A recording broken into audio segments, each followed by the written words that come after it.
All right.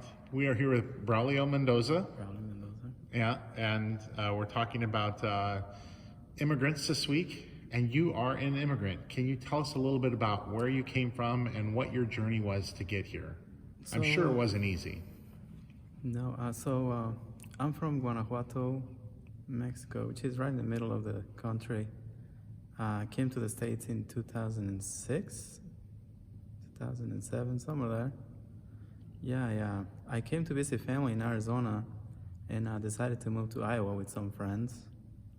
And then I met my wife in around 2009 or 10, and just decided to stay here. What was it that kind of drove you to come to the U.S.? Was it the situation you're in? Was it just wanting a better life? Or my dad passed away when I was 16, 2004, and I inherited a house and a business. So by the time I was 18, I had a house and a business to my name. So the next obvious thing to do is move to another country and start from zero, right? Yeah. It was honestly just a crazy decision. I've always been a lone wolf, you could say. I just wanted to adventure, go somewhere else, and I ended up here.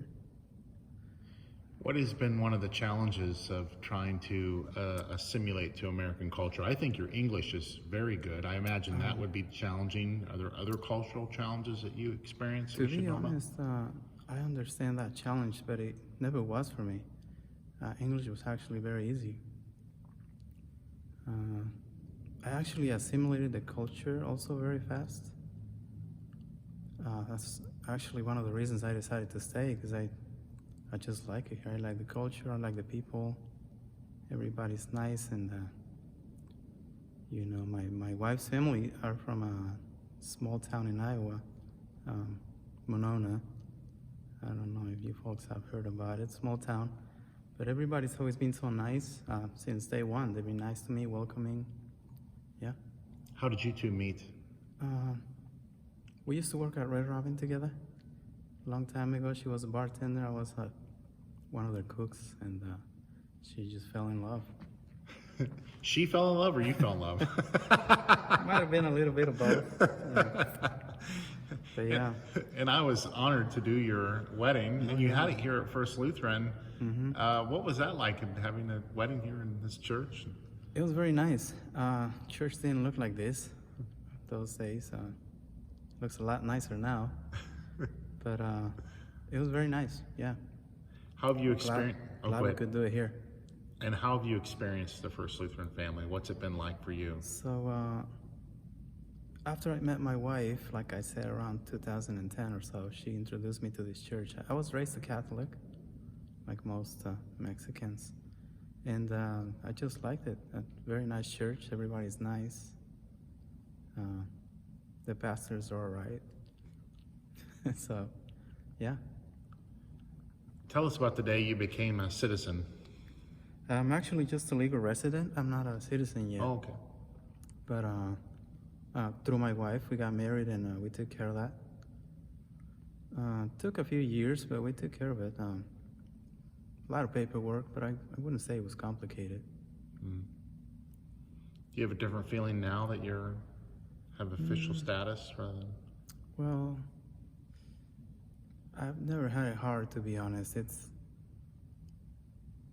I'm at a point right now where I'm still trying to decide what to do for our family.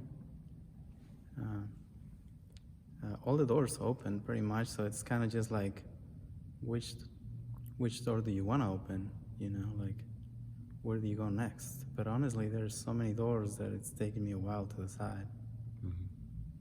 But yeah, I would say that's the main thing that changed, just the possibilities. Because like I said, we're just getting going, we're starting.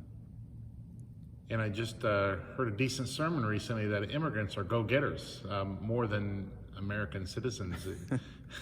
Why do you think that is? Why is there such a great vibe in from our immigrants to get after it and start businesses and really do well? Most of us are hard workers. Like, we're known to be hard workers,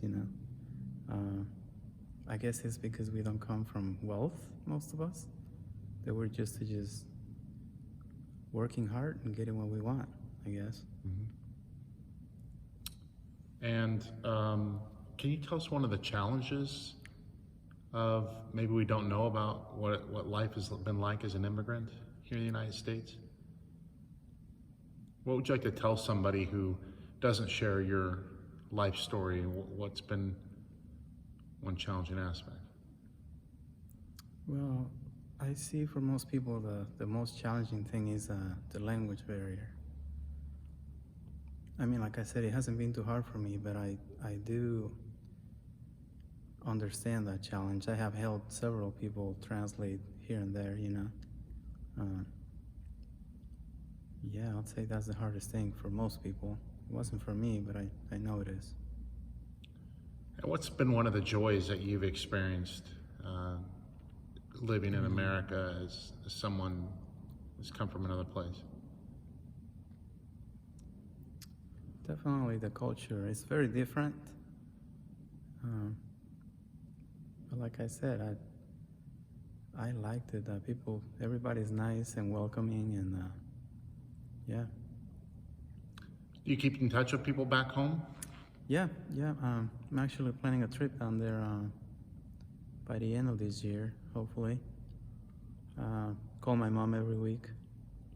Haven't seen her in a while, but going back this year to see her. How long has it been? 6 or 7 years. Okay. So she'll be happy to see me. Yeah.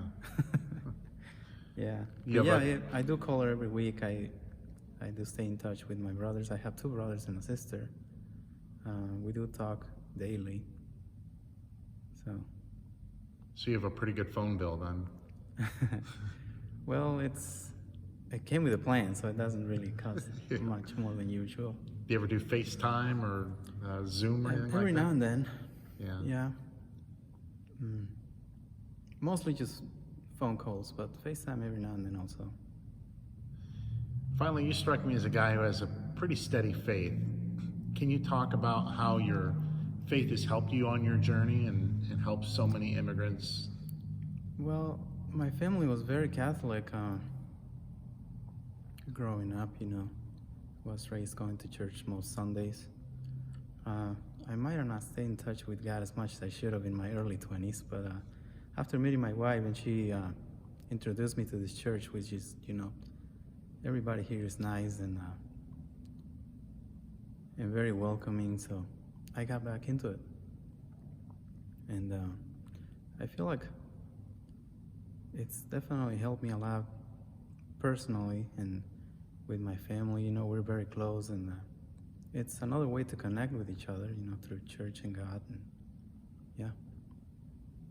Anything I may have missed or any final words you want to say to the people of First Lutheran? I don't know. Can't think of anything, but if you got any more questions, I guess.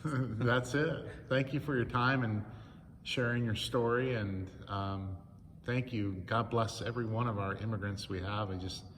You guys are rock stars in our country, and I hope you just feel welcome and loved, because you are, man. I do. I personally do. So, Great. thank you.